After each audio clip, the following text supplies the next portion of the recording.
drafter bantuan untuk ngitung bil KTT-nya. Jadi ketika adik-adik presentasi, kami sudah bekerja dengan tim yang ada di lapangan. Produknya, idenya dari kami, perbaikan ini, keluar tornya begini, itu ya magangnya. Itu ya, kawan-kawan ini ya. Nah ini saya laporkan tadi, sekaligus minta bantuan, tolong. Kalau ada ruang yang kosong, bisa dipakai pertemuan seminggu sekali atau itu. Gimana adik-adik yang ada ini? Izin Pak, untuk ruangan ada di balai. Sip, ada kan? Bareng dengan ruangan yang Pak Warno. Cuma karena pandemi kemarin kami belum tidak lagi karena kan ada keterbatasan itu Pak. Betul, sekarang kan boleh, jadi biasanya alasan nggak ada ini Pak, nggak bisa.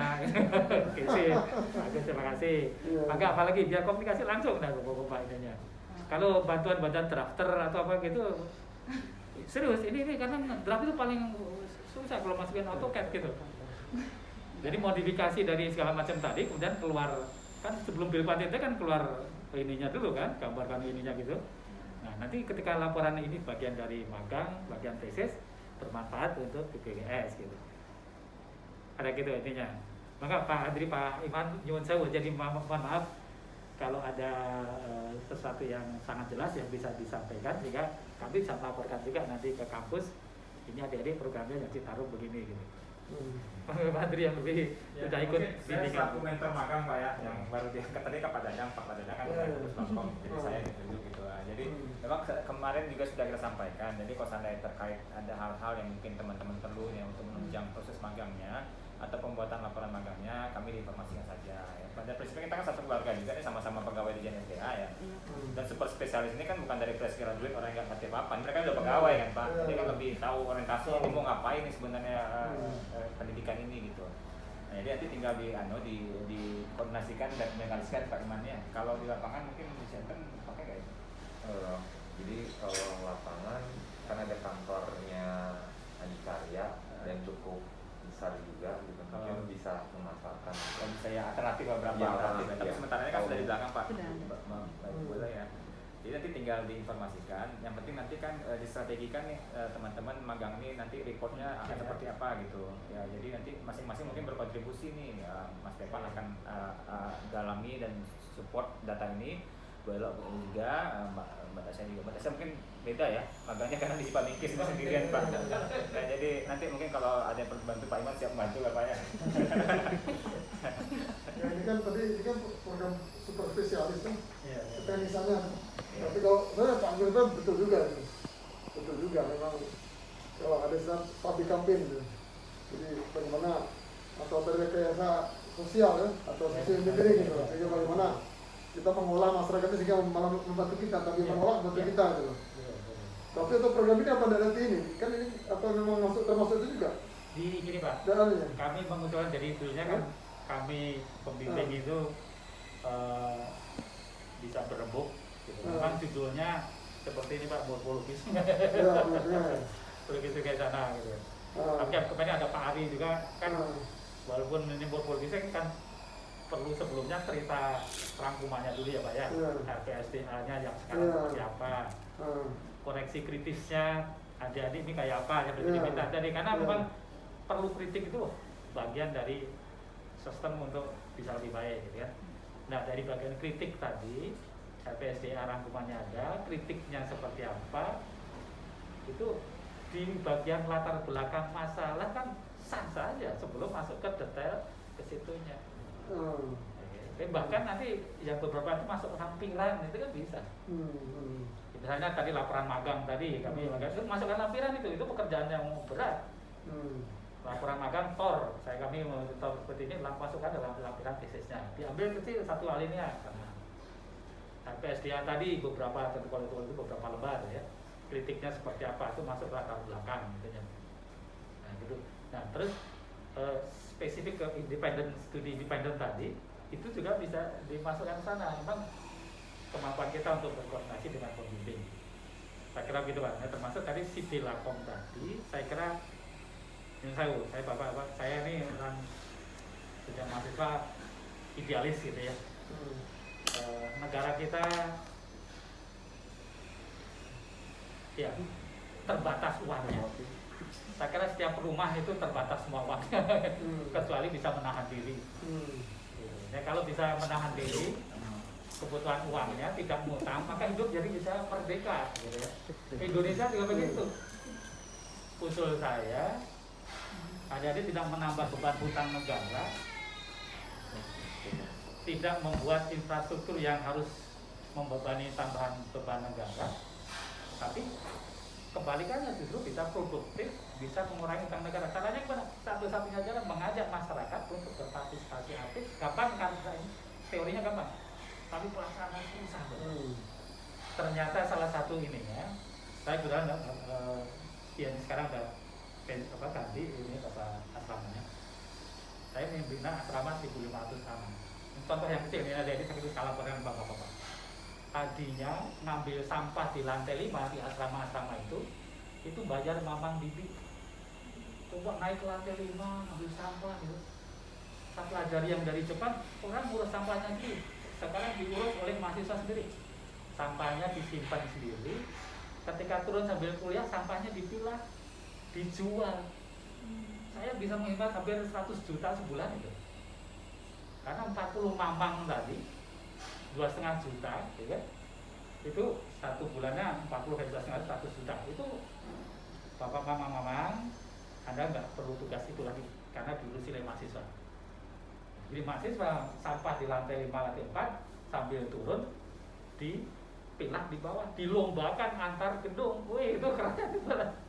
Siapa yang bisa menjual plastik kertas lebih banyak dapat hadiah ini cuma sertifikat mainan tanda petik kita, tapi itu pride itu luar biasa. Oke, itu sampah. Terus berikutnya, kebayang nggak? Sorry, saya ini kan ada satu universitas negeri penghasilnya 20 miliar, tetapi anggarannya 25 miliar, masih minta negara lagi 5 miliar. Itu sampai nanya, Pak Agung gimana cara bisa? Kami penghasilan berapa? 5 miliar Pak, yang bisa direalisasi cuma 3,5 miliar, tapi kami berlebih uang itu. Mamang-mamang semua saja piknik setiap tahun. Yang tadinya pegawai-pegawai harian tuh ngajak anaknya piknik tuh ke Pangandaran, ke Ciater, ke Sini. Bahagia semuanya ini. Dan kemudian mereka kerjanya sudah nggak hitung-hitung lagi situnya. Nah, akhirnya saya seleksi lagi gini, mamang-mamang pekerjaan yang besar ini itu di Jatinangor Pak, ini ada 4 gedung, ditawar biasanya satu gedung itu 200 juta setahunnya. Ini 4 gedung 800 juta. Pak, 800 juta akan saya bagi 2, 400 juta saya belikan semen set ini 400 juta untuk mamang-mamang yang memelihara, tapi mamang-mamangnya yang bisa mlester, bisa ngelepo, bisa ngecor beton. Akhirnya saya cari lagi yang ngerangkep. Kalau pas terpaksa anak-anak ujian kotor gitu ngepel, tapi pas kosong itu master ngecor beton. Itu penghematannya gede sekali. Itu luar biasa, 800 juta gitu, milik kami sendiri kan, diolah sendiri gitu. Masya Allah, banyak cerita-cerita yang luar biasa kalau kita bersama dengan mamang-mamang. Tentu berbeda situasinya ya dengan BPJS ini, tapi di asrama bisa kayak gitu. Suatu ketika ada yang bocor dari 4 lantai, ditawar oleh kontraktor 200 juta, 50 juta kali 4. Bisa nggak saya kontrak tenaganya? Saya nggak bisa, oke saya kerjain sendiri. Habisnya berapa? 135 juta, kamu penghemat 65 juta. Jadi luar biasa, asal mamang-mamangnya tuh hatinya masuk ini ya. Maksud saya mengusulkan Pak, ada paket kayak gitu di BPJS. Sorry, saya tidak lagi nyari proyek, saya nggak saya sudah selesai hidup saya. Sudah cukup, saya nggak proyek 15 tahun sudah gini. Tapi saya menjalankan ada bagian itu ya. Kemudian coba dievaluasi di studi kalau dikontrakkan berapa, kalau dikerjakan sendiri oleh komunitas di situ dengan support dari kita berapa, beda jauh. Yang pertama tadi saya drama 800 juta milik kami. Sudah, kita bagi 2, beli semen, beli cat, sama mamang 5 sepanjang tahun, nggak usah tarik kontraktor, tapi langsung situ. Ada satu experience satu lagi ya, kami mau masang tutup fiber glass di atas agar cahayanya masuk itu. Katanya gimana kontraknya ini? Gini. Harganya sini, oke. Harganya saya masih agak lebih rendah dikit ya. Ongkosnya gini Pak, 1 meter persegi sekian. Kamu kan ngangkatnya tidak per meter persegi. Coba mamangnya berapa tuh?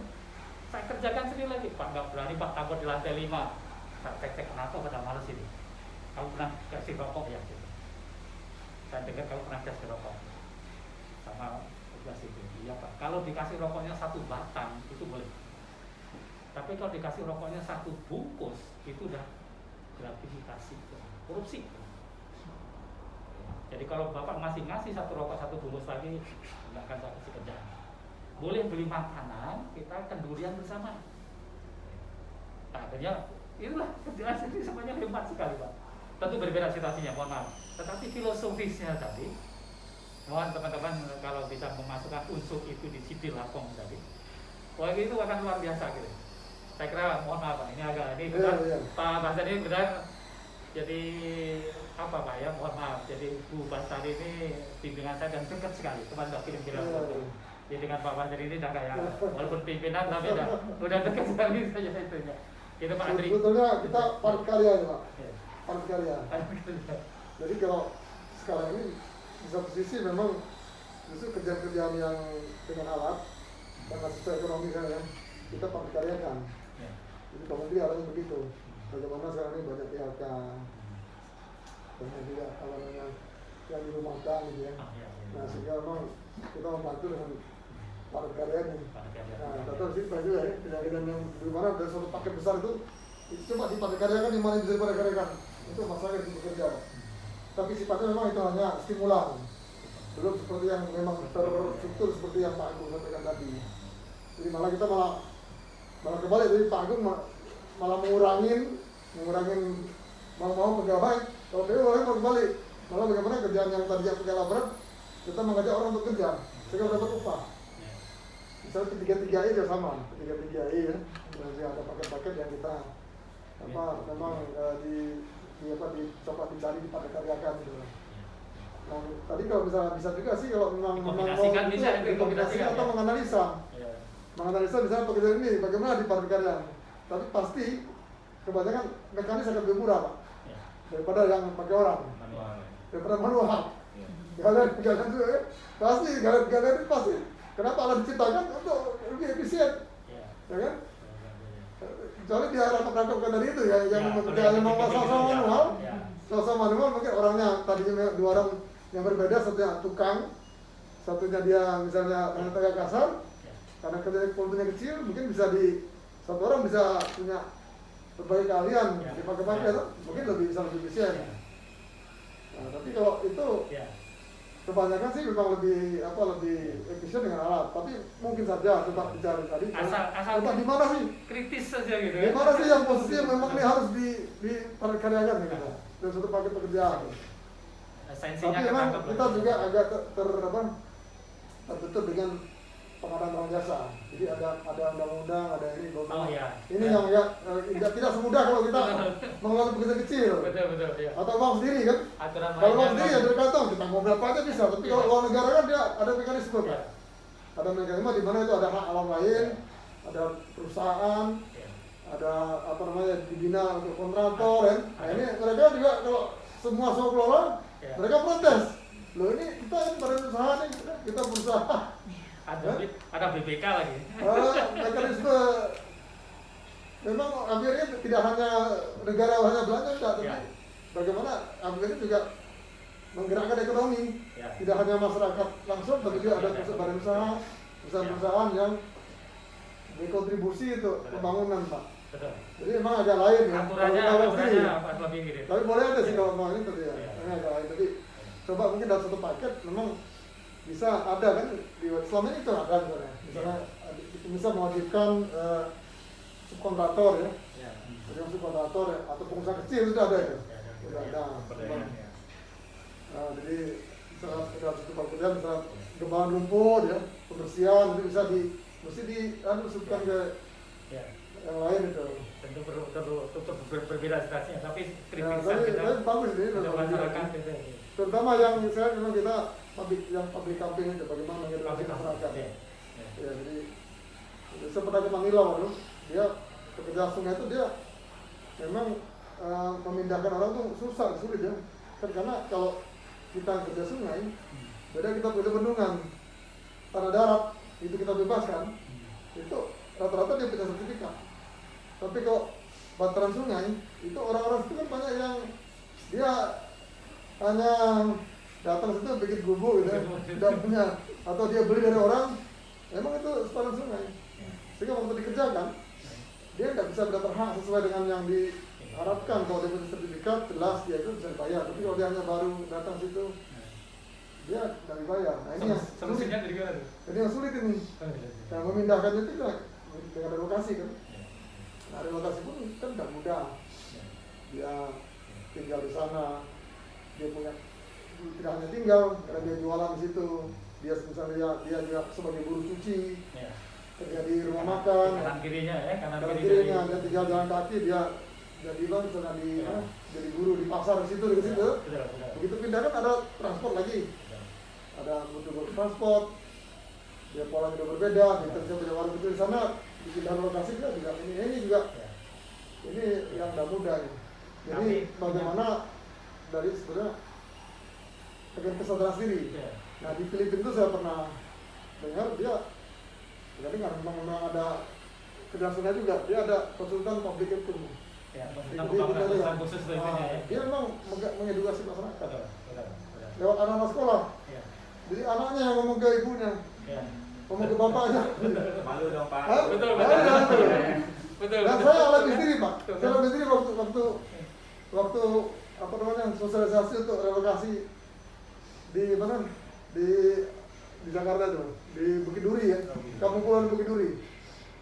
Itu memang begitu sosialisasi pertama, rame itu, wah ada yang marah-marah. Kita udah seleksi aku bawa senjata tajam tuh, udah panas itu, ada angkat bangku itu. Nah, tapi selesainya kita door to door langsung lewat pendekatan lewat ibu-ibu. Ternyata berhasil loh. Besoknya tuh ibu-ibu datang. Datang Pak, saya daftar pindah tangan ya. Bapaknya dari balik pintu balik gitu. Berani juga sama ibu. Berani. Karena apa? Karena yang merasakan itu ibu-ibu. Setiap hari dia di sana tuh ibu-ibu. Jadi bapaknya pergi pagi kerja. Kita di pasar di mana tuh? Begitu banjir ibu-ibu yang bersihkan.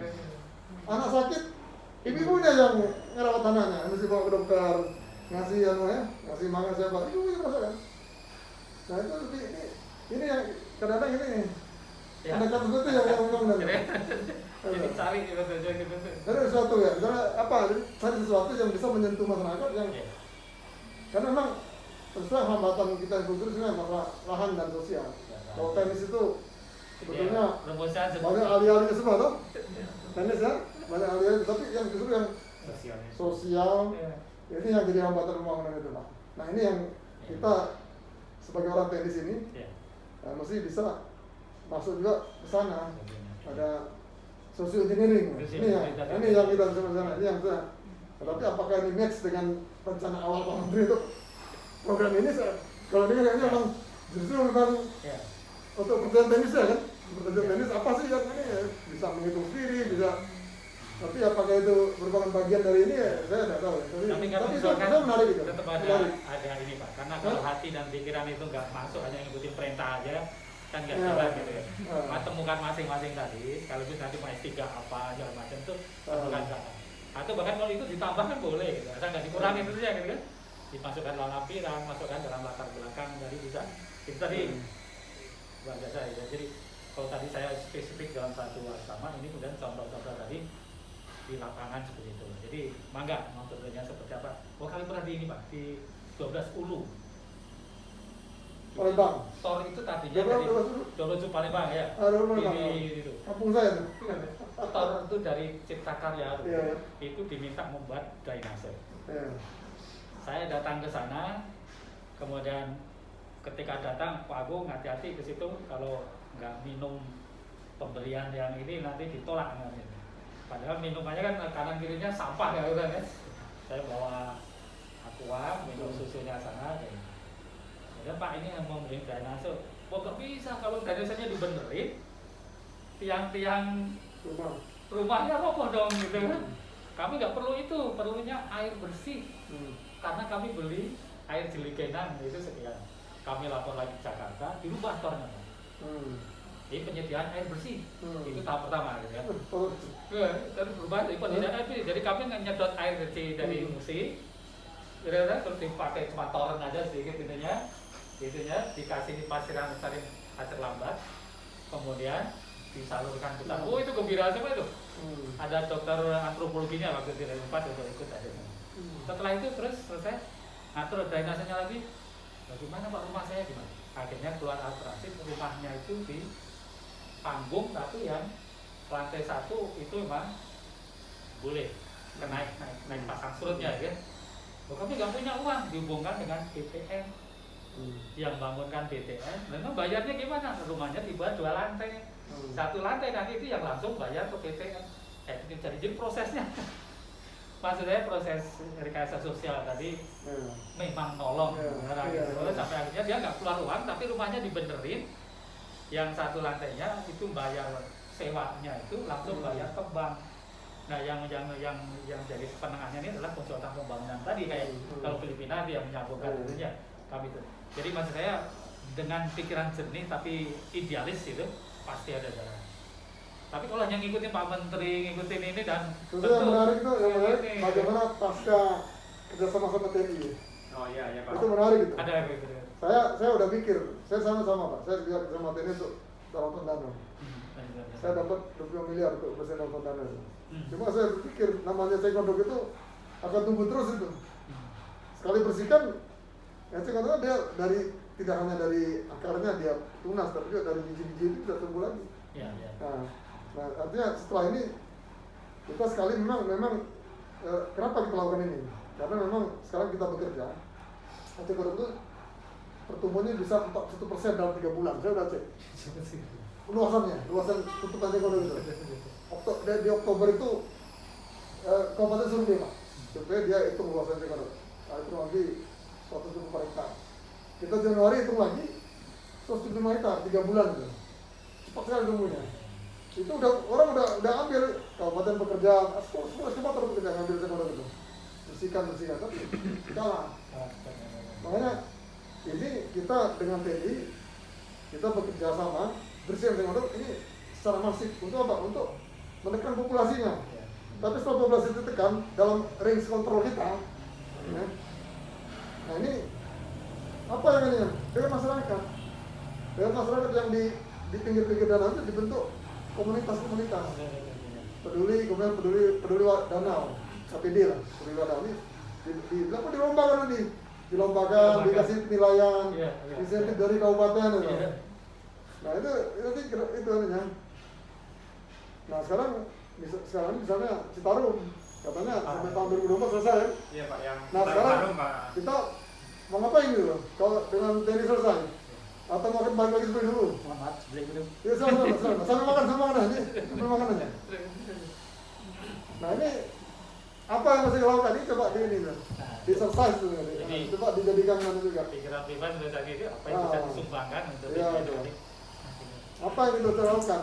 Kalau saya ya tadi kita mengenai masyarakat yang aktif, untuk apa namanya tidak hanya di sungai tapi dari sumber sampah ya. Sebetulnya juga sumber sampah kan dari masyarakat juga. Saya cerita kemarin saya tinggal di Kenayangan itu Pak, itu kan juga semuanya kan komunal semua ya. WC komunal ya, tapi komunal alami dia, bukan. Kami menemukan namanya tuh bahkan mereka tuh bukan komunal tenis bukan. Dia membuang sampah tuh pada saat banjir karena cepat. Itu kan susah. Susah. Dia bukan segitu Pak, ditaruh nih. Dia tahu dia pintar itu. Ini bukan air banjir. Ini bukan air normal, ini bukan air rendah. Nah, dia mau sampah di bawah air banjir. Di atas bukan normal ya. Nah, jadi tembok-tembok gitu. Jadi begitu banjir bersih. Pintar loh. Dia Dan coba itu cari inovasi diselipkan di ini. Ya. Pasti itu diperlukan itu. Pak Eka. Oh Pak Eka ya, oh ya Pak Eka. Ini asistennya Bu Rita tuh. Ya. Jadi kakak seniornya Mbak Rita. Saya dapat nomornya Mbak Rita. Beliau selalu juga tuh dulu berhenti dari itu, pindahnya bukti ya. Ya. Bilang, wah kalau terus saya itu jadi dosen di sini. Udah berhenti nggak jadi Pancasila, karena dengan Mas Amir sama siapa? Wendy ya, Wendy konsultan tuh. konsultan kan, jadi ngajar manusia dari Grab sampai konsultan di Jakarta. Nah, tapi lama-lama ngerasa diri juga Pak. Saya pikir Pulang malam-malam sibuk tuh kan, banyak sibuk pulang malam-malam tuh. sudah berhenti. Ngerasa diri. Tapi bisa jadi visiting lecture mungkin Pak, mumpung di sini. ITB lagi jadi visiting lecture gitu. Oh, udah lupa semua ini. Maka kalau ada yang ingin sesuatu disampaikan silakan ya. Kalau ada yang ingin sampaikan langsung ini biar komunikasi itu ya penting gitu. Jangan diam saja.